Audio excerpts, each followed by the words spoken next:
आते हैं जरूर मृत्यु लोक में आकर अपने अपने पूर्वज अपने अपने दरवाजे पर आकर खड़े होते हैं। जो गया है वह आंस लेकर आता है।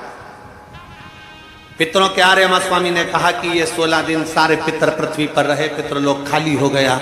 ये सब पितृलोक से आए हैं, इनके परिवार वाले भोजन देंगे, ये आस लेकर आए हैं। क्योंकि जैसे घर की बहू को सास से आस रहती है कि मेरी सास मुझे सोने की अंगूठी देगी, मेरी सास मुझे पायल देगी, मेरी सास मुझे वस्त्र देगी, मेरी सास मुझे ये देगी, उसी तरह घर के जो जीव चले गए, जो मर गए, जो शांत हो गए, जो चले गए, उनको आस रहती है कि हमारे घर का पर पोता, हमारे घर का पोता, हमारे घर का बेटा, हमारे घर की बेटी, हमारा दामाद, हमारा रिश्तेदार हमको भाग देगा। पहले घर जाते हैं, वहां नहीं मिलता तो नाना के घर जाते हैं, वहां नहीं मिलता तो फिर दूसरे बेटी दामाद के घर जाते हैं, कहीं से कुछ मिल जाए। तो आर्यमा स्वामी ने कहा अपने भोले बाबा से, हे शंभु, हे त्रिकालदर्शी कैलाशी, ये 16 दिन श्राद्ध के पितृ रहते हैं पृथ्वी पर। आखिरी में अमावस्या के दिन ये अपने घर को जाते हैं। बाबा, इनमें से कई पितर ऐसे हैं जिनको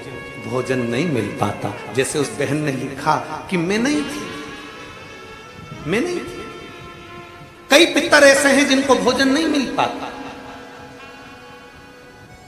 कोई एक साधन ऐसा बता दो शंकर भगवान, कोई एक साधन ऐसा बता दो भोलेनाथ कि अगर 16 दिन पितरों की कोई गलती भी हो गई हो, पितरों को भाग भी ना मिला हो, पितरों का अपमान भी हो गया हो, तो आखिरी दिन ऐसा कोई उपाय बता दिया जाए, आखिरी दिन ऐसा कुछ कर दिया जाए जिससे सारे पितर तृप्त होकर आशीर्वाद दें और उनके वंश को आगे बढ़ाने का, फलने फूलने का वर देकर पितर अपने घर को चले जाए। भगवान देवाजी ने महादेव मुस्कुराकर माता पार्वती जी की ओर देखे और मां जगत जननी भगवान शिव की ओर देखी और भगवान शंकर ने कह दिया, सुनो आर्यमा, जितने पित्र आप पितृलोक में वापिस लेकर जाओगे, अगर वो पितरों का नियम है 16 दिन श्राद्ध में खाते हैं, भोजन करते हैं, अपने अपने धूप में आप लोग घी शक्कर छोड़ते हो, कंडे के ऊपर, गोबरी के ऊपर, ये धूप में आप दे देते हो, गाय के रूप में, कुत्ता के रूप में, पक्षी के रूप में दे देते हो। तो भगवान शंकर ने कहा सारे पितर 16 दिन भोजन करते हैं, अमावस्या के दिन इन पितरों को आप नदी, तालाब, बावड़ी, कुआं, सरोवर, जो पानी का स्थान हो, कोई नदी हो, कोई तालाब हो, कोई बावड़ी हो, कोई कुआं हो, कोई सरोवर हो, ये सारे पितर वहां पानी पीने के लिए आते हैं।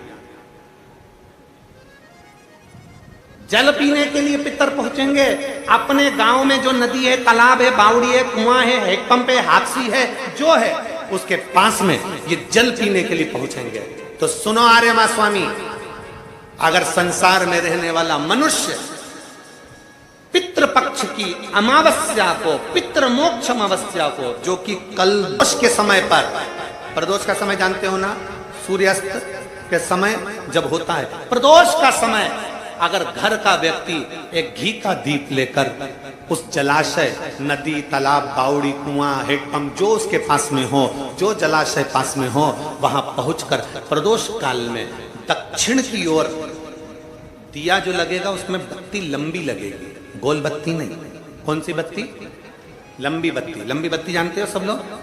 कपास की जो बाती होती है वो लंबी वाली, गोल बाती नहीं, फूल बाती नहीं, लंबी बाती। कपास की बाती को लंबा कर कर वो बाती घी के दिए में रखकर, बाती का मुख दक्षिण का कर कर अगर दीप प्रज्वलित किया जाता है तो वो घर के पितर कभी बद्दुआ नहीं देते, उन पितर आशीर्वाद देकर ही जाते हैं।